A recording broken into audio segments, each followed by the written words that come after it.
ایک سناٹے بھری رات تھی۔ مصر کے ایک گھر کے کونے میں ایک عورت اللہ کے ذکر میں مگن بیٹھی تھی جن کا نام تھا حضرت آسیہ۔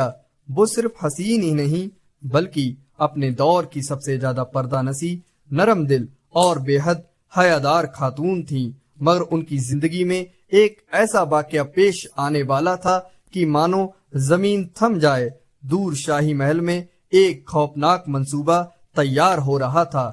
مصر کا بادشاہ فرعون اپنے عالیشان دربار میں تخت پر بیٹھا تھا۔ اس کے پاس اس کا وزیر حامان، بڑے بڑے نظومی، لشکر کے سردار اور اہل دربار موجود تھے۔ اچانک وزیر حامان بلند آواز میں بولا، جہاں پناہ، ملک کے تمام لوگ آپ کو اپنا رب مان چکے ہیں، سب آپ کے حکم کی حرف بہ حرف پیروی کرتے ہیں، لیکن بنی اسرائیل کے کچھ لوگ اب تک نہیں مانے۔ ایک خاندان ہے جو حضرت یوسف علیہ السلام کے دین پر چلتا ہے، وہ آپ سے نفرت کرتے ہیں اور کہتے ہیں کہ اللہ کے سوا کسی کو رب نہیں مانیں گے۔ یہ سن کر فرعون غصے سے دہاڑ اٹھا، کس کی اتنی بڑی ضرورت ہے؟ کون ہے وہ شخص؟ حمان نے ادب سے سر جھکا کر کہا، جہاں پناہ، وہ شخص مزاحم ہے۔ فرعون گرج کر بولا، کل اسے پکڑ کر میرے سامنے پیش کیا جائے، میں اسے دکھاؤں گا کہ اس دنیا میں رب کون ہے۔ اگلے دن حمان لشکر کے ساتھ روانہ ہوا۔ فرعون کا عظیم لشکر دیکھ کر لوگ خوفزدہ ہو کر اپنے اپنے گھروں میں چھپ گئے۔ آخر کار بے مزاحم کے گھر کے سامنے پہنچے۔ حمان نے بلند آواز میں پکارا۔ گھر کے اندر سے حضرت آسیہ کی والدہ باہر آئیں اور پوچھا، آپ لوگ کس لیے تشریف لائے ہیں؟ اسی دوران حمان کی نظر آسیہ پر پڑی۔ ان کی پاکیزگی، معصومیت اور حسن دیکھ کر وہ حیران رہ گیا۔ کچھ دیر بات چیت کے بعد وہ لشکر کے ساتھ واپس شاہی دربار لوٹ آیا۔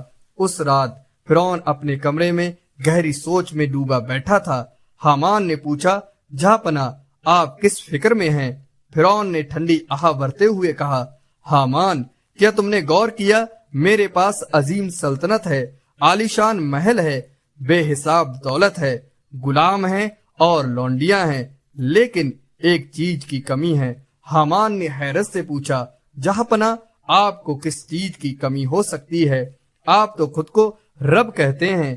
فرعون بولا، میرے تخت کے برابر بیٹھنے کے قابل کوئی ملکہ آج تک مجھے نہیں ملی۔ میں ایسی عورت چاہتا ہوں جسے دیکھ کر لگے کہ وہ اس دنیا میں بے مثال ہے، جسے دیکھ کر مجھے احساس ہو کہ واقعی میں خدا ہوں اور وہ میری دیوی ہے۔ یہ سنتے ہی حامان کو مزاحم کی بیٹی آسیہ کی یاد آ گئی۔ وہ مسکرایا اور بولا، جہاں پناہ، آج میں نے ایک ایسی لڑکی دیکھی جو چاند سے بھی زیادہ حسین ہے۔ اس کا حسن ایسا ہے کہ دیکھنے والا دیوانہ ہو جائے۔ اس کا نام ہے آسیہ۔ وہ مزاحم کی بیٹی ہے، قدرت نے اسے بے مثال بنایا ہے۔ فرعون کی آنکھیں لالچ میں چمک اٹھیں۔ اس نے کہا، بہت خوب حامان، مجھے وہی چاہیے۔ فرعون نے کہا کہ تیاری کرو۔ حامان نے جھجکتے ہوئے کہا، لیکن جہاں پناہ، ایک بڑی مشکل ہے۔ فرعون نے بھویں سکوڑ کر پوچھا، کیا مشکل؟ حامان نے سر جھکا کر جواب دیا، جہاں پناہ، وہ اور اس کا خاندان ایک اللہ پر ایمان رکھتے ہیں۔ وہ لوگ حضرت یوسف علیہ السلام کے دین کے پیروکار ہیں۔ وہ قوم جسے ہم نے غلام بنا رکھا ہے، جو ہماری خدمت کرتی ہے، سڑکیں صاف کرتی ہے، پتھر توڑتی ہے۔ کیا وہ اس رشتے کو قبول کرنے کے لیے تیار ہوں گے؟ یہ سنتے ہی فرعون کچھ پل کے لیے خاموش ہو گیا۔ اس کے غرور کو سخت ٹھیس پہنچی۔ پھر وہ غضبناک لہجے میں گرجا اور اٹھا، کیا کہا تم نے؟ وہ راضی نہیں ہوں گے؟ میں اسے ہر حال میں چاہتا ہوں، جیسے بھی ہو اس سے نکاح کروں گا۔ کل ہی تم لشکر لے کر مزاحم کے گھر جاؤ اور اسے جا کر کہو کہ اس کی قسمت آج کھل گئی ہے۔ خود فرعون اس کی بیٹی سے نکاح کرنا چاہتا ہے، اسے کہو اپنی بیٹی کو تیار رکھے۔ چنانچہ اگلے دن حامان لشکر کے ساتھ مزاحم کے گھر کی طرف روانہ ہوا۔ مزاحم ایک نہایت نیک اور اللہ والے انسان تھے۔